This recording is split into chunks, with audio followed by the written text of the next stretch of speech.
नमस्कार दोस्तों, स्वागत है आपका आपके अपने YouTube channel RBSC online classes में।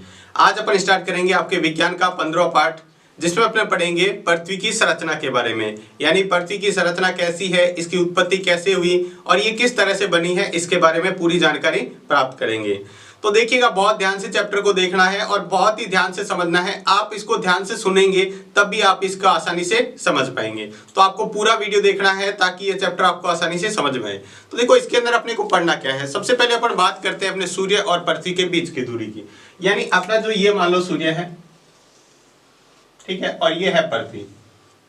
इन दोनों के बीच की जो दूरी है वो है 15 करोड़ किलोमीटर। कितनी? 15 करोड़ किलोमीटर। ये सूर्य और पृथ्वी के बीच की दूरी है। ये है पृथ्वी यानी सूर्य,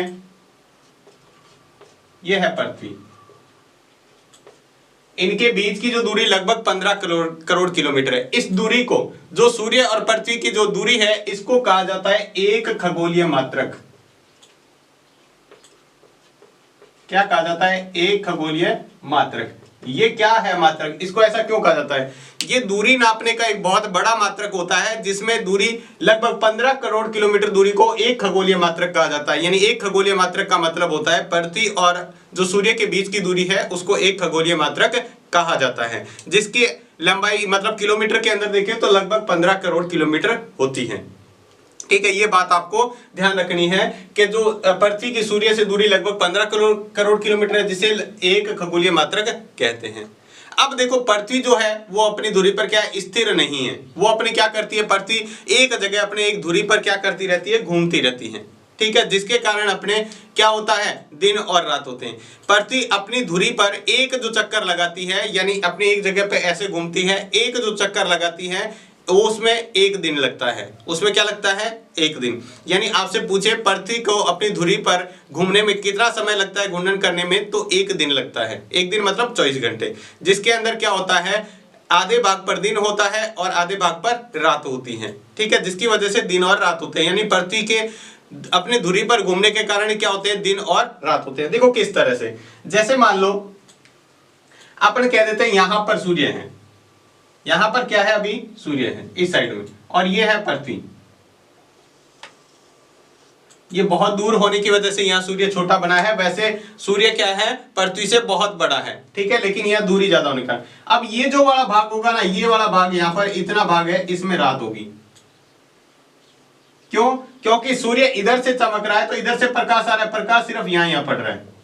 और जहां पर प्रकाश नहीं पड़ेगा, यहां तो होगा दिन और यहां इस साइड होगी रात, क्योंकि यहां पर क्या आ जाएगी? इसकी छाया आ जाएगी। तो जिधर सूर्य का प्रकाश पड़ता है उधर होता है दिन, और दूसरी साइड में क्या हो जाती है? रात हो जाती है। तो पृथ्वी के दिन और रात होने का कारण क्या है? पृथ्वी का अपनी धुरी के ऊपर घूमना है। यानी पृथ्वी जो इस धुरी के ऊपर अपनी घूमती रहती है। जैसे ही घूम के ये आएगा, जैसे ये घूम के हो जाए उधर जाएगा, तो ये रात वाला भाग इधर चला जाएगा, तो यहाँ दिन हो जाएगा, और दिन वाला भाग इधर आ जाएगा तो रात हो जाती है। ठीक है, तो ये होता है दिन और रात का कारण। अब जो बात करें अपने पृथ्वी है, जो इस धुरी के ऊपर बिल्कुल सीधी नहीं है, थोड़ी सी ऐसी क्या हुआ है? झुकी हुई है। क्या है? झुकी हुई। कैसे झुकी हुई है पृथ्वी? इस तरह से है तो पूरी गोली, लेकिन इस तरह से झुकी हुई है। इस तरह से झुकी हुई। कितनी झुकी हुई है? ये 23.5 डिग्री, 23.5 डिग्री क्या है? झुकी हुई है। इसके झुके होने से क्या होता है? इसके झुके होने से क्या होता है कि पृथ्वी के ऊपर क्या होता है? सूर्य उत्तरायण और दक्षिणायन होता है। जैसे पृथ्वी क्या होती है? एक तो खुद अपनी धुरी पर घूमती है और फिर सूर्य के बाहर से चक्कर और लगाती है। ठीक है, तो जो सूर्य का एक चक्कर लगता है उसके अंदर होता है पूरा एक वर्ष। एक वर्ष यानी सूर्य जब पृथ्वी सूर्य के बाहर से एक चक्कर लगा लेती है उसको कहते हैं अपन एक वर्ष, जो 365 दिन का होता है लगभग। ठीक है, अब देखो ये उत्तरायण और दक्षिणायन क्या होता है। ये जो पृथ्वी है वो अपने 23-23.5 डिग्री अक्ष पर क्या होती है? झुकी हुई होती है। बिल्कुल सीधी नहीं है, इस तरह से झुकी हुई है। ठीक है, आपने ग्लोब देखा होगा, ग्लोब के ऊपर क्या होता है? पृथ्वी को ऐसे झुका के बताया जाता है 23.5 डिग्री। अब सूर्य उत्तरायण और दक्षिणायन कैसे होता है? देखो, जब मान लो ये क्या है? भूमध्य रेखा। ये क्या है? इसकी भूमध्य रेखा। अब ये पृथ्वी है, यहां से जैसे ये घूमेगी तो अभी मान लो सूर्य यहां पर है। सूर्य कौन से भाग पर है? इसके इस वाले भाग पर है। तो ये वाले भाग को क्या कर रहा है? ये लाइट दे रहा है यहाँ पे। जैसे ये क्या करेगा, इधर वाला भाग घूम के इधर आएगा तो ये सूर्य क्या हो जाएगा, यहां पर सूर्य नहीं बदलेगा, मतलब पृथ्वी की स्थिति क्या हो जाती है, इस तरह से हो जाती है कि सूर्य इस दिशा में आ जाता है। तो ये एक भाग को अपन कहते हैं उत्तरायण और एक होता है दक्षिणायन। जब ये ऊपर की तरफ होता है तो ये हो जाता है उत्तरायण, और यहां पर होता है तब होता है दक्षिणायन। क्या होता है, दक्षिणायन। अब देखो कैसे, ये इस तरह से कैसे समझें इसको, देखो मान लो ये इधर से सूर्य है, ये पृथ्वी क्या है, थोड़ी सी इस तरह से झुकी हुई पृथ्वी है, इस तरह से। अब जैसे पृथ्वी घूमते घूमते इधर आएगी तो ये वाला भाग क्या हुआ, ऊपर वाला भाग इस सूर्य के सामने आ जाएगा। पहले जब सूर्य नीचे वाले भाग के सामने था, जब ये घूम के इधर आएगा, जैसे ये झुकी हुई है तो झुकी हुई भाग क्या होगा, ये ऊपर वाला भाग क्या आ जाएगा, इस तरफ आ जाएगा। अब ये झुकी हुई भाग क्या होगा, इस तरफ आएगा, तो ये जो सूर्य है वो है तो यहीं पे सूर्य, पृथ्वी क्या होगी, ऊपर वाले भाग की तरफ सूर्य चला जाएगा, तो वो हो जाएगा उत्तरायण, और ये नीचे क्या है, दक्षिणायन। तो जिसकी वजह से पृथ्वी के क्या है, सूर्य के बाहर चक्कर लगाने से की वजह से पृथ्वी, ये जो सूर्य है वो क्या होता है, उत्तरायण और दक्षिणायन होता है। और इसी के कारण क्या होती है, यहाँ पर ऋतुएं बनती हैं। क्या बनती है, ऋतुएं जो अपन पढ़ते हैं वो इसी के कारण होती हैं। ऋतुएं को कारण क्या है, यहाँ पर जब सूर्य जो इधर उत्तरायण और दक्षिणायन होता है तो सूर्य की किरणें होती है, सूर्य की जो पृथ्वी से दूरी होती है वो क्या हो जाती है, कम ज्यादा होने की वजह से यहाँ पर क्या होती है, और सूर्य की जो किरणें होती है वो तिरछी पड़ने से और सीधी पड़ने से यहाँ पर ऋतुएं परिवर्तित होती हैं।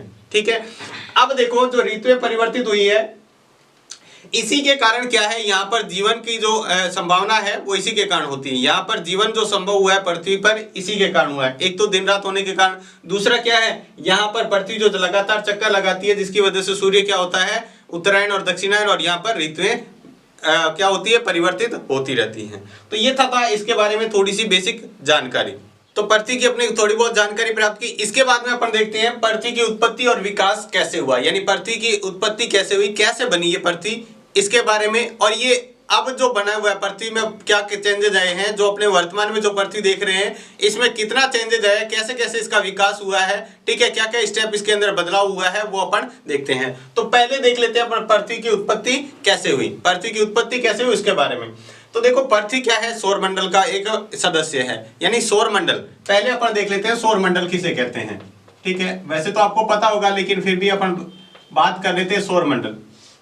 सौरमंडल उसे कहते हैं, ठीक है, यानी जो सूर्य के सदस्य है। सूर्य के सदस्य मतलब ये हुआ कि जो पिंड या जो ग्रह है या जो उल्काएं, ठीक है, कोई भी अगर ग्रह है, कोई भी पिंड है या कोई भी उल्काएं हैं जो सूर्य के बाहर से चक्कर लगाती हैं, ठीक है, वो सारे क्या कहलाते हैं, सौरमंडल कहलाते हैं। जो सूर्य के बाहर से चक्कर लगाने वाले, सूर्य के चारों तरफ चक्कर लगाने वाले, चाहे वो ग्रह है, चाहे वो उपग्रह है, चाहे कोई पिंड है या कोई उल्काएं हैं, ये सारी की सारी क्या कहलाती हैं, सौरमंडल, यानी सौर परिवार कहलाता है। ये क्या कहलाता है, सौर परिवार कहलाता है। ठीक है, तो इसके बारे में, तो पृथ्वी भी क्या है, सूर्य के बाहर से चक्कर लगाती है, इसलिए पृथ्वी क्या है, एक सौर परिवार का एक सदस्य है। ठीक है, इसकी उत्पत्ति कैसे हुई है, इसकी उत्पत्ति भी सौर परिवार के साथ में हुई है, यानी जब सौर परिवार बना था तो लगभग तभी की उसकी उत्पत्ति मानी जाती है। अब देखो इसकी उत्पत्ति कैसे हुई है, इसकी संकल्पना कोई निश्चित नहीं है, यानी पृथ्वी की उत्पत्ति कैसे हुई, कैसे पृथ्वी की मतलब ये बनी कैसे है, इसका कोई निश्चित पता नहीं है किसी को, सही एकदम परफेक्ट जो है वो किसी को नहीं पता, ये सिर्फ अनुमान से बात कही जाती है। इसके अंदर एक जो परिकल्पना मानी जाती है वो है ज्वारीय परिकल्पना। ज्वारीय परिकल्पना अभी सबसे ज्यादा वर्तमान में सर्वाधिक मान्यता इसी को मिलेगी, है सबसे ज्यादा विश्वास इसी पे किया जाता है कि पृथ्वी की उत्पत्ति इस प्रकार हुई होगी, लेकिन ये निश्चित नहीं है कि इसी के अनुसार हुई है, ये सिर्फ अनुमान लगाया गया है। ठीक है, वैज्ञानिकों द्वारा सिर्फ अनुमान लगाए गए हैं। अब अपन देख लेते हैं ज्वारीय परिकल्पना है क्या पृथ्वी की उत्पत्ति की। देखो ज्वारीय परिकल्पना को अपन चित्र से समझते हैं और बहुत ध्यान से देखिएगा, आपको सारी की सारी बातें आसानी से समझ में आ जाएगी, और जो अपन यहाँ समझेंगे वही आपको इसके बारे में लिखना है। देखो ये माना गया है कि बहुत समय पहले क्या हुआ, सूर्य के पास से, ये क्या है, सूर्य है, सूर्य के पास से वो क्या हुआ, एक बहुत बड़ा तारा गुजरा, या कोई पिंड कह दो या कोई तारा कह दो, ये यहां से इसके पास से गुजरा। ये क्या, जैसे इसके पास से गुजरा तो देखो क्या हुआ, ये सूर्य का कुछ भाग क्या हुआ, उभर कर ऐसे बाहर आ गया, सूर्य का कुछ भाग उभर कर क्या हो गया, बाहर आ गया इस तरह से। ठीक है, अब वो तारा था वो तो अपने रास्ते चला गया आगे, लेकिन ये जो भाग था, अब सूर्य क्या है, सूर्य का ये भाग धीरे धीरे क्या हो गया, पूरा इस तरह से हो गया कि ये एक सिगार जैसा बन गया। सिगार जैसा कैसे, मतलब इस तरह से, इस तरह से ये क्या बन गया, ये जो भाग था वो इस तरह से बन गया। और फिर धीरे धीरे ये क्या हो गया, ये भाग इससे टूटकर अलग हो गया। ये क्या हुआ, ये भाग ही इससे अलग हो गया। ये पूरा सूर्य ऐसे रह गया और इसका ये जो भाग था वो टूटकर इससे क्या हो गया, अलग हो गया। ये अलग वाला जो भाग था वो एक सिगार जैसा। सिगार कैसा होता है, सिगार होता है बीच में से मोटा और किनारों से पतला, इस तरह से ये भाग बन गया, ये सिगार जैसा भाग बन गया। देखो इसको कैसे लिखना है, ये चित्र से कैसे समझना है। सबसे पहले जो सूर्य के पास एक बहुत बड़ा एक तारा गुजरा, ठीक है, जैसे इसके पास से गुजरा तो गुरुत्वाकर्षण के कारण क्या हुआ, इसका कुछ भाग उभर कर बाहर आ गया, ठीक है। लेकिन जो तारा था वो तो अपने रास्ते चला गया, लेकिन ये जो भाग है वो इस तरह से हो गया कि इसका जो किनारों से तो ये पतला हो गया और बीच में से क्या हो गया, मोटा, एक सिगार जैसा। ये क्या होती है, एक सिगार जैसे। सिगार कैसी होती है, सिगार होती है बीच में से मोटी और किनारों से क्या होती है, पतली होती है। तो देखिए जो ग्रहों का क्रम है वो किस तरह से है, देखेंगे। सबसे पहले जो सूर्य के सबसे नजदीक ग्रह है वो कौन सा है, बुध। सबसे जो नजदीक ग्रह है वो है बुध। बुध के बाद में कौन सा आता है, शुक्र। शुक्र के बाद में कौन सा आता है, पृथ्वी। पृथ्वी के बाद में कौन सा आता है, मंगल। मंगल के बाद में कौन सा आता है, जो सबसे बड़ा ग्रह है, बृहस्पति। बृहस्पति के बाद में कौन सा आता है, शनि। शनि के बाद में अरुण और वरुण। तो इसका क्रम जो देखेंगे तो ये सिगार जैसी देखो संरचना बन रही है, ठीक है। इसीलिए इसको क्या कहा जाता है, इस जो ज्वारीय परिकल्पना है इसको इतना विश्वसनीय माना जाता है। दोबारा से देखो, इसके अंदर अगर मान लो पूछ ले आपसे ज्वारीय परिकल्पना क्या है, तो आपको क्या लिखना है, तो ये लिखना है कि बहुत समय पहले क्या हुआ, सूर्य के पास में एक बहुत बड़ा तारा इसके पास से गुजरा, तो गुरुत्वाकर्षण के कारण सूर्य का कुछ भाग उभरकर बाहर की तरफ आ गया। जो बाहर उभर की तरफ आया वो धीरे धीरे क्या हो गया, सूर्य से अलग हो गया। और अलग होने के बाद उसकी संरचना देखी तो इस तरह से थी, जैसे सिगार जैसे।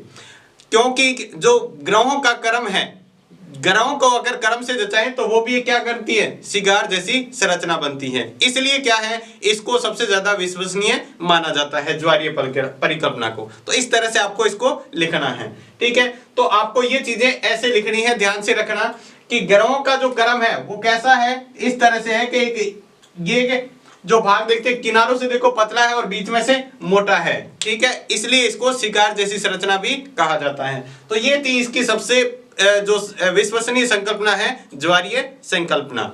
इसके बाद में देखते हैं अपन पृथ्वी का विकास कैसे हुआ। अब तक तो आपने देखी पृथ्वी की उत्पत्ति कैसे हुई है, ठीक है। अब देखते हैं इसका विकास भी कैसे हुआ। देखो पृथ्वी की जो उत्पत्ति है वो लगभग ये मानी जाती है 4.5 अरब वर्ष पहले हुई। लगभग कितनी, 4.5 अरब वर्ष पहले पृथ्वी की उत्पत्ति हुई।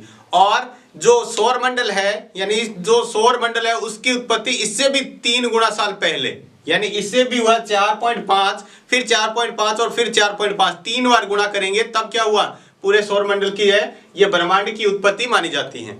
जो ब्रह्मांड की उत्पत्ति है वो इससे भी क्या है, 1/3 ज्यादा मानी जाती है, यानी इसके 3 गुना साल बाद में पृथ्वी की उत्पत्ति मानी जाती है।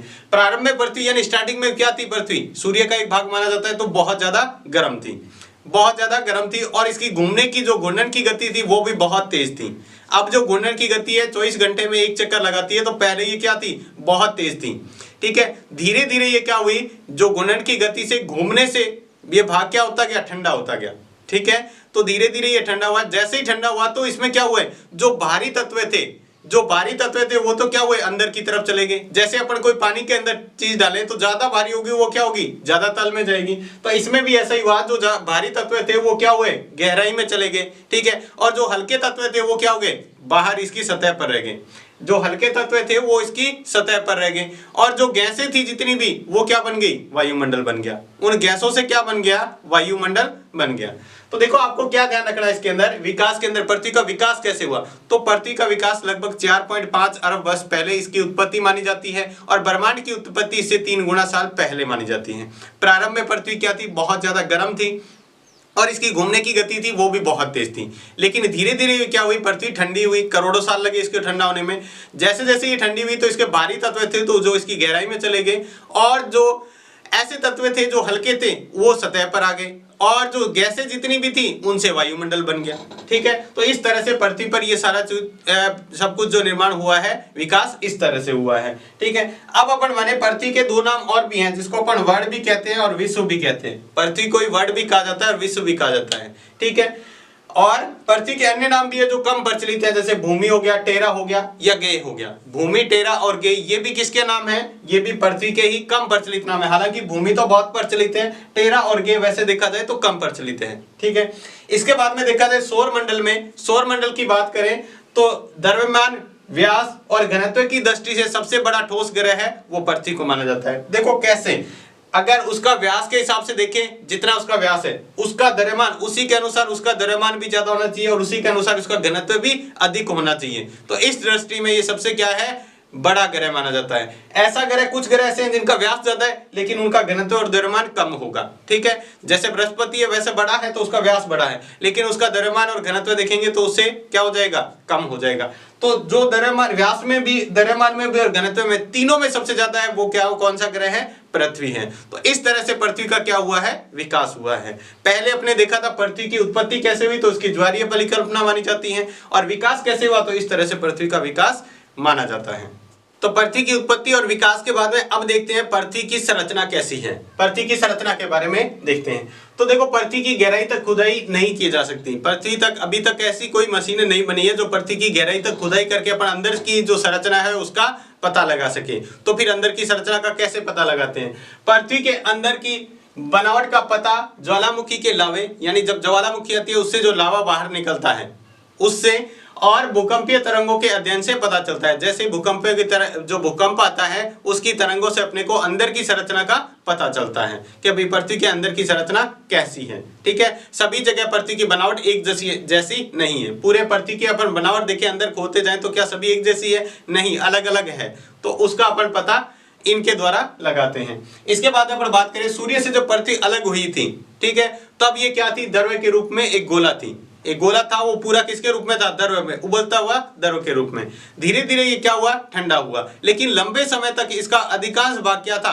ज्यादातर भाग था वो द्रव्य के रूप में ही था। ठीक है, इसके बाद में अपन बात करें चंद्रमा की उत्पत्ति की। तो चंद्रमा की उत्पत्ति कैसे हुई? तो पृथ्वी की उत्पत्ति अपने कहा था लगभग आज से 3.5 अरब वर्ष पहले हुई थी, लेकिन चंद्रमा की उत्पत्ति माना जाता है लगभग आज से 4 आपने पढ़ा था 4.5 किसके अरब वर्ष? पृथ्वी की उत्पत्ति, और चंद्रमा की 4.4 यानी 4.40 अरब वर्ष पूर्व क्या हुआ?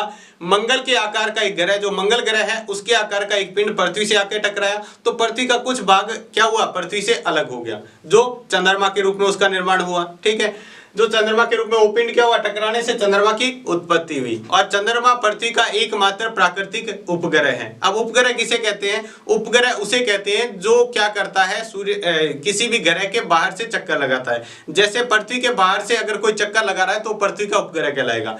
प्राकृतिक उपग्रह मतलब प्रकृति में बना हुआ। बाकी अपने जो सैटेलाइट वगैरह छोड़ते हैं ये कृत्रिम उपग्रह कहलाते हैं। ठीक है, तो सिर्फ और सिर्फ पृथ्वी का एकमात्र प्राकृतिक उपग्रह कौन सा है? चंद्रमा है। इसके बाद में देखिए चंद्रमा के क्या क्या अपने को फायदे हैं। ठीक है, चंद्रमा से क्या अपने को लाभ मिलता है? तो चंद्रमा से जो समुद्र के अंदर जो ज्वार पैदा होता है, बड़ी बड़ी जो लहरें उठती है समुद्र के अंदर, वो क्या होती है? जो चंद्रमा होता है वो गुरुत्वाकर्षण लगाता है, जिसकी वजह से वो लहरें क्या होती है? ऊपर ऊपर तक उठती हैं। दूसरा है पृथ्वी को अपनी अक्ष पर ठीक से झुके रहने में भी मदद करता है। जो चंद्रमा का गुरुत्वाकर्षण लगता है पृथ्वी के ऊपर, पृथ्वी का भी चंद्रमा के ऊपर लगता है, चंद्रमा का पृथ्वी के ऊपर लगता है, जिस वजह से वो क्या होता है? पृथ्वी जो अपनी 23.5 डिग्री अक्षांश पर झुकी हुई है वो इसी के कारण उसी अक्ष पर झुकी स्थिर रहती है। ठीक है, उसके बाद में है पृथ्वी की घूर्णन गति को धीमा भी करता है। पृथ्वी जो अपने अक्ष पर घूमती है, अपने पर अक्ष पर घूमने की गति को भी कौन? चंद्रमा धीरे करता है। ठीक है, इसकी गति को नियंत्रित करता है। इसके बाद में अपन देखते हैं पृथ्वी की जो संरचना है वो परतों के रूप में। परतें कैसे? जैसे प्याज के ऊपर अपन देखते हैं एक के ऊपर दूसरी परत होती है, दूसरी के ऊपर तीसरी परतें, जैसे प्याज की परतें होती है वैसे ही पृथ्वी की भी संरचना क्या है? एक के ऊपर दूसरी परत, दूसरी के ऊपर तीसरी परत, इस तरह से पृथ्वी की संरचना बनी हुई है। पृथ्वी की केंद्र की सतह से जो दूरी है, ये मान लो पृथ्वी है, ठीक है, इसका ये केंद्र है, केंद्र से सतह की जो दूरी है ये, यानी अपन एक तरह से इसकी त्रिज्या कह सकते हैं। त्रिज्या तो नहीं कहेंगे क्योंकि पृथ्वी पूरी तरह से गोल नहीं है। पृथ्वी को क्या माना जाता है, पूरी तरह से गोल नहीं है, अंडाकार है। तो इसकी लगभग लगभग जो दूरी मानी जाती है वो 3900 किलोमीटर मानी जाती है। यानी केंद्र से बाहर की ये सतह की दूरी ये 3900 किलोमीटर लगभग है। ठीक है, पृथ्वी में अभी तक 15 किलोमीटर से अधिक का गड्ढा करना संभव नहीं हो पाया है। जो पृथ्वी के अंदर गहराई करते हैं, पर अंदर गहरा खोदता जाए तो 15 किलोमीटर के बाद में ज्यादा खोदना संभव ही नहीं है। ऐसी कोई मशीन नहीं है जो ज्यादा गहरा गड्ढा खोद पाए ताकि अपनी अंदर की संरचना का पता लगा सकें, क्योंकि ये पृथ्वी अंदर से क्या है, बहुत ज्यादा गर्म है। ठीक है, इतनी अधिक इसके अंदर उष्मा है कि कोई भी चीज जाएगी तो वो क्या हो जाएगी, द्रव्य में बदल जाएगी। ठीक है, तो ये आपने देखा इसके बारे में। देखो इसके बाद में अपन पढ़ते हैं, पृथ्वी की मोटे तौर पर 3 परतों में माना जाता है। पृथ्वी को 3 बड़े मतलब अलग अलग परतों में माना जाता है। सबसे जो पहली ऊपरी परत है उसको कहा जाता है भूपर्पटी। सबसे ऊपर की जो परत है, यानी पृथ्वी को इस तरह से गोल माने तो इसकी 3 परतें हैं इस तरह से। ये ऊपर वाली जो सबसे ऊपर की जो भाग है, जो इसकी सतह है, इसको कहा जाता है भूपर्पटी। दूसरा जो भाग है इसको कहा जाता है मेंटल, और तीसरा जो भाग है इसको कहा जाता है क्रोड। क्या कहा जाता है, क्रोड। यानी 3 मोटे तौर पर इन परतों में बांटा गया है। ठीक है, जो सबसे पहली परत है, ऊपरी परत, उसको भूपर्पटी कहा जाता है, और ये एक ठोस परत है। ये क्या है, ठोस है। इसे पृथ्वी की त्वचा भी कहा जाता है, क्योंकि ये सबसे ऊपरी है तो इसको क्या कहा जाता है, पृथ्वी की त्वचा भी कहा जाता है। इसकी मोटाई सभी स्थानों पर एक जैसी नहीं है, क्योंकि अपने कहीं पर पहाड़ है तो कहीं पर क्या है, बड़ी बड़ी घाटियां हैं, तो ऊंची नीची जगह है, मतलब एक जगह एक स्थिर मोटाई नहीं है। भूपर्पटी 2 भागों में बांटा जाता है, यानी भूतल को 2 भागों में, इसको 2 भागों में बांटा जाता है। एक तो होता है जल मंडल और एक होता है स्थल मंडल। यानी अपन देखते हैं पृथ्वी की सतह पर कहीं पर तो भूमि है, कहीं पर क्या है, समुद्र या जल है, तो इसके 2 भागों में बांटा जाता है। साथ में इसी का ही स्थल मंडल का ही भाग है। वायुमंडल क्या है, इस स्थल मंडल का ही भाग है। जो इसके ऊपर वायुमंडल पाया जाता है वो भी क्या है, इसी का ही भाग है। जल, थल और वायुमंडल वह भाग जहां पर क्या है, जीवन पाया जाता है, उसे जीव मंडल कहते हैं। यानी जल मंडल, थल मंडल, थल मतलब भूमि, और वायुमंडल, तीनों मिलकर ऐसा भाग बनाते हैं जहां पर कोई भी जीव यानी जीवन पाया जाता है, उसको कहते हैं जीव मंडल। ठीक है, और वर्तमान में भूपर्पटी का 70% भाग क्या है, जल से घिरा हुआ है, जल से ढका हुआ है, जबकि 30% भाग ही क्या है, स्थल है। और इस स्थल भाग में बहुत सारे मैदान भी हैं, ठीक है, पहाड़ भी हैं, घाटियां भी हैं, ये भी सारी चीजें इस 30% भाग पर ही है। और बाकी 70% क्या है, सारा का सारा किससे ढका हुआ है, जल से ढका हुआ है। ठीक है, इसके बाद में देखो, पृथ्वी बनने के लाखों वर्ष तक जो भूपर्पटी पतली व इकाई के रूप में थी। पहले क्या थी, गर्म थी तो ये बहुत पतली थी भूपर्पटी। ठीक है, बहुत ही ऊपर पतली परत थी। पृथ्वी ठंडा होने के साथ साथ ही ये क्या हुई, भूपर्पटी विशाल होती गई। जैसे जैसे पृथ्वी क्या होती गई, ठंडी होती गई, इसकी क्या मोटाई बढ़ती गई, और खंडों में ये क्या हो गई, विशाल चट्टान खंडों में बदल गई। इन विशाल चट्टान खंडों को क्या कहते हैं, विवर्तनिक प्लेटें कहते हैं। क्या कहते हैं, विवर्तनिक प्लेटें कहते हैं। देखो लाखों वर्ष पहले क्या हुआ, भूपर्पटी बहुत पतली थी, लेकिन धीरे धीरे जैसे जैसे पृथ्वी ठंडी हुई तो ये जो भाग था इसका भूपर्पटी का, वो चट्टान के रूप में वो क्या होता गया, बढ़ता गया। ठीक है, और इन विशाल चट्टान खंडों को क्या कहा जाता है, विवर्तनिक प्लेटें कहा जाता है।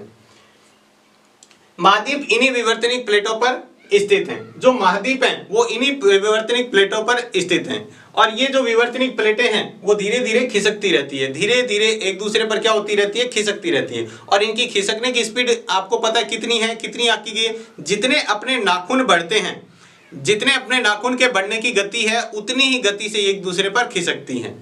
यानी अपने नाखून बहुत धीमी गति से बढ़ते हैं और ये भी बहुत धीमी गति से एक दूसरे के ऊपर खिसकती हैं। पृथ्वी की सतह पर 29 विवर्तनिक प्लेटें पाई गई है। पृथ्वी की सतह पर कितनी, 29 प्रकार की विवर्तनिक प्लेटें पाई जाती है। अब आपसे प्रश्न यहाँ पूछा जा सकता है, विवर्तनिक प्लेटें क्या है। तो विवर्तनिक प्लेटें क्या होती है, पृथ्वी जब क्या थी, सूर्य से अलग हुई तो बहुत ज्यादा गर्म थी, तो इसके ऊपर जो भूपर्पटी थी वो बहुत क्या थी, पतली और इकाई के रूप में थी। धीरे धीरे पृथ्वी जैसे जैसे ठंडी हुई तो ये मोटी परत के रूप में बन गई, यानी चट्टान के रूप में, खंडों के रूप में ये बदल गई। ये चट्टाने और ये खंडी क्या कहलाते हैं, विवर्तनिक प्लेटें कहलाते हैं। ठीक है, ये क्या होती है, एक दूसरे के ऊपर खिसकती है और इनकी खिसकने की स्पीड बहुत ज्यादा धीमे होती है, जो अपनी नाखून की बढ़ने की गति के बराबर होती है। और पृथ्वी पर कितने प्रकार की विवर्तनिक प्लेटें पाई जाती है, 29 प्रकार की विवर्तनिक प्लेटें पाई जाती हैं। ये तो था पहली सबसे ऊपरी परत। अब देखते हैं बाकी की जो 2 परतें हैं उनके बारे में। इसके बाद इसकी दूसरी जो परत होती है उसको अपन क्या कहते हैं, मेंटल कहा जाता है। पृथ्वी की जो दूसरी परत है उसको मेंटल कहा जाता है। ये सबसे मोटी परत मानी जाती है। पृथ्वी की देखो ऊपर वाली सतह जो है वो क्या है, इसकी मोटाई पूरी निश्चित नहीं है। दूसरी जो परत है उसकी मोटाई क्या है, बहुत ज्यादा है। ठीक है, बीच में जो क्या जाता है, ये तो होगी एक सतह जिसको भूपर्पट्टी कहते हैं। ठीक है, ये आ गई मेंटल। और तीसरा जो है वो है क्रोड। तीसरा कौन सा है, क्रोड। तो जो मेंटल वाली जो इसकी मोटाई है मेंटल परत की, वो सबसे मोटी होती है। ठीक है, ये क्या होती है, सारी पिघली हुई, यहाँ चट्टाने क्या है, अधिकांश चट्टाने पिघले हुए रूप में रहती है, क्योंकि अंदर से पृथ्वी क्या है, गर्म है, तो ये क्या है, पिघली हुई रहती हैं। और ये जो चट्टाने हैं, इन सिलिकेट चट्टानों में मैग्नीशियम और लोहा ऊपर सतह की तुलना में ज्यादा पाया जाता है। जो लोहे की मात्रा है और मैग्नीशियम की मात्रा है, जो सतह की तुलना में इसके अंदर मेंटल के अंदर क्या है, ज्यादा मात्रा में पाया जाता है। और ये मेंटल है वो स्थिर नहीं है, ऊपर नीचे होती रहती है। ये क्या है, ऊपर नीचे होती रहती है। ये थी दूसरी सतह मेंटल। ठीक है, तीसरी जो है उसको कहते हैं क्रोड। तीसरी सतह को क्या कहते हैं, क्रोड, जो बीच का भाग होता है इसका। ये सबसे सर्वाधिक गहराई का होने के कारण ये सबसे अधिक गर्म होता है। सबसे देखो सतह है वो बहुत कम गर्म होती है, उसके बाद में जो मेंटल है वो ज्यादा गर्म होती है, और क्रोड सबसे ज्यादा गर्म होता है। इसका गर्म रहने का कारण क्या है, पृथ्वी देखो जैसे जैसे पृथ्वी पहले क्या थी, बहुत ज्यादा गर्म थी, धीरे धीरे ठंडी होगी। बाहर से तो ठंडी होगी लेकिन वो सारी की सारी उष्मा क्या है, अंदर रह गई, और अंदर रही उष्मा के कारण वो क्या होती है, बहुत ज्यादा गर्म होती है। होने के कारण सर्वाधिक गर्म है। इसका तापमान 7000 डिग्री सेंटीग्रेड होता है। 7000 डिग्री सेंटीग्रेड, यानी ये तापमान लगभग सूर्य के बाहर का तापमान है जितना, इतना इसके अंदर का तापमान है। ठीक है, ऐसा लगभग अनुमान लगाया जाता है। क्रोड गर्म होने का कारण पृथ्वी के बनते समय अंदर रह गई उष्मा है, ये मैंने आपको बता दिया। क्रोड के भी दो भाग होते हैं, एक बाहर का भाग, एक अंदर का भाग। जो अंदर का भाग है जो क्रोड का, वो क्या है, ठोस है। वो क्या माना जाता है, ठोस माना जाता है। अंदर का जो भाग है, क्रोड के भी दो भाग है, दोनों में से एक जो बीच का, सबसे बीच का भाग है, वो तो क्या है, ठोस माना जाता है। और किसका बना हुआ है, शुद्ध लोहे का बना हुआ है। किसका, शुद्ध लोहे का। लेकिन कुछ वैज्ञानिक ये मानते हैं कि ये सोने या प्लेटिनम का भी बना हुआ है। कुछ वैज्ञानिक ऐसा कहते हैं कि ये लोहे का नहीं है, सोने और प्लेटिनम का है। जबकि ये ज्यादा मान्यता इसकी है कि लोहे का है। क्यों, क्योंकि पृथ्वी एक अपने को पता है चुंबक की तरह व्यवहार करती है, तो पृथ्वी का चुंबकत्व है, इसी के कारण माना जाता है। जबकि जो क्रोड का बाह्य भाग है वो तरल का है, जबकि जो अंदर से बाहर का भाग है, क्रोड के भी दो भाग है, एक अंदर का और एक बाहर का। बाहर वाला जो भाग है वो तरल का है, और ये लोहे का और निकल का माना जाता है। लोहा और निकल यहाँ पर सर्वाधिक मात्रा में माना जाता है। तो ये प्रमुख जो तीन परतें थी जो पृथ्वी की बनी है, उसके बारे में अपने देखा। इस तीनों परतें हैं, इनको बहुत ही अच्छी तरीके से अध्ययन कीजिएगा, क्योंकि ये बहुत ही ज्यादा महत्वपूर्ण है। तो ये था 15 पाठ की कुछ महत्वपूर्ण बातें। उम्मीद है आपको समझ में आ गया होगा, जिसमें अपने बात किया पहले पृथ्वी की उत्पत्ति और विकास कैसे हुआ, उसके बाद में पृथ्वी की संरचना की। तो आज की क्लास में बस इतना ही। क्लास आपको कैसी लगी हमें कमेंट बॉक्स में लिखकर जरूर बताएं। तो आज की क्लास में बस इतना ही। धन्यवाद।